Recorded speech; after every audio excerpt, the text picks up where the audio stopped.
Friends, Radhe Radhe. कैसे हैं आप सब। आज हम बात करेंगे अच्छे समय आने पर क्या संकेत मिलते हैं। भगवत गीता में बताया गया है कि जब व्यक्ति धर्म और सत्य के मार्ग पर चलता है तो उसे अच्छे समय के आने के पहले कुछ शुभ संकेत मिलते हैं।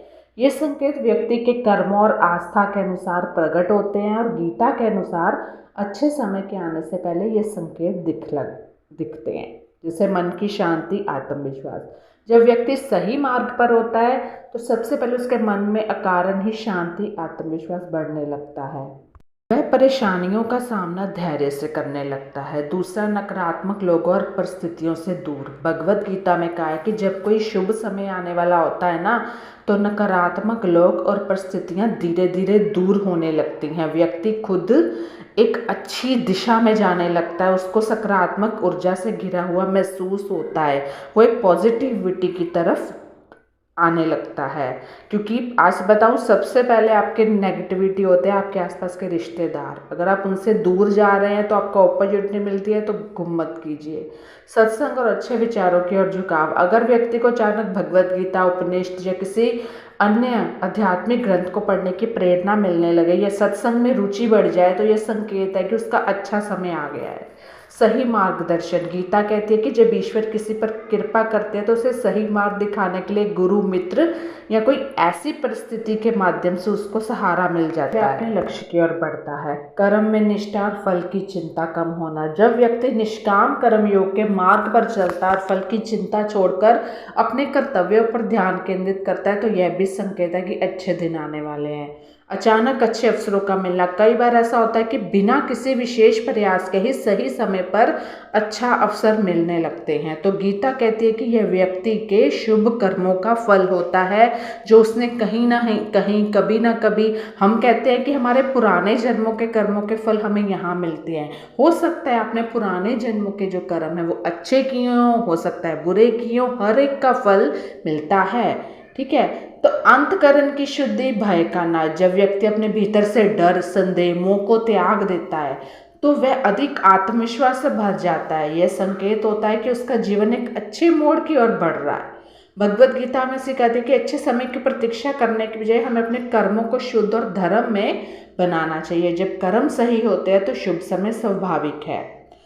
यानी कि श्री कृष्ण भगवत गीता 2.47 अध्याय में लिखा है कि तुम्हारा अधिकार केवल कर्म करने पर है, लेकिन फल की चिंता मत करो। तो आज कृष्ण जी इसी कहानी के माध्यम से हमें जानेंगे सुदर्शन का भाग्य। सुदर्शन एक छोटा व्यापारी था जो अपने पिता की पुरानी दुकान चलाता था। कई सालों से वह संघर्ष कर रहा था, लेकिन बिजनेस में कोई तरक्की नहीं हो रही थी और परेशान होकर उसने दुकान बंद करने का मन बना लिया। एक दिन जब वह अपने दादा की पुरानी किताबें देख रहा था, उसे भगवत गीता की एक पंक्ति मिली, श्रद्धावानम लभते ज्ञानम, अर्थात श्रद्धा रखने वाले की सच्चा ज्ञान प्राप्त कर सकता है या करता है जो श्रद्धा रखता है। उसने सोचा शायद मैं भी अपनी किस्मत पर भरोसा नहीं कर पा रहा हूँ। उसने फैसला किया कि वह अपनी पूरी मेहनत, लगन, ईमानदारी से अपने आप को एक और मौका देगा, एक बार फिर कोशिश करेगा, शायद उसकी दुकान चल पड़े। शुभ संकेत। अचानक नए ग्राहक आने लगे। जो लोग कभी उसकी दुकान पर नहीं आते थे वह आने लगे। मन शांत, सकारात्मक हो गया। पहले जहां हर व्यक्ति चिंता में रहता था, वह हर एक वक्त चिंता में रहता था, अब उससे लगा कि वो सब कुछ ठीक हो गया है। उसके अंदर एक पॉजिटिव वाइब्स आने लगी कि मेरी दुकान रोज चलेगी, मैं रोज उसे खोलूँगा। उसने थोड़ा दुकान का हुलिया भी बदला क्योंकि एक मार्गदर्शन मिल गया उसको। नए विचार आने लगे। उसने दुकान में कुछ नए प्रोडक्ट्स जोड़ने का सोचा, जिससे उसकी बिक्री बढ़ गई। पुराने दोस्त का साथ। कहते हैं ना, ईश्वर एक सहारा भेजते हैं, एक प्रेरणा भेजते हैं। एक पुराना दोस्त आया जिससे उसे ऑनलाइन बिजनेस करने की सलाह दी। छोटा जोखिम बड़ा फायदा। उसने ऑनलाइन ऑर्डर लेने शुरू कर दिए और कुछ ही महीनों में उसका व्यापार तेजी से बढ़ने लगा। अगर आपको कोई भी चीज़ करनी है ना, कोई भी, तो आजकल जो मोबाइल है ना वो आपका न्यूज़पेपर है, समझ लो। हर चीज़ है उसमें, हर चीज़ गूगल में है।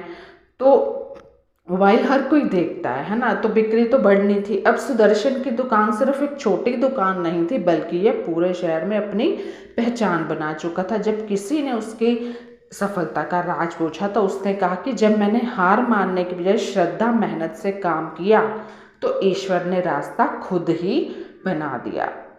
काफ़ी लोग होते हैं जो आप लोगों को नीचे सरकाने की कोशिश करते हैं, आपको उनकी बात सुननी है और उसी पाँव अपने कमरे में आके अलग से सोचना है आपको करना क्या है। अच्छे समय के आने से पहले जीवन में सकारात्मक बदलावों के छोटे छोटे संकेत मिलते हैं, जो उन्हें समझकर धैर्य और मेहनत से आगे बढ़ता है वही सफलता पाता है।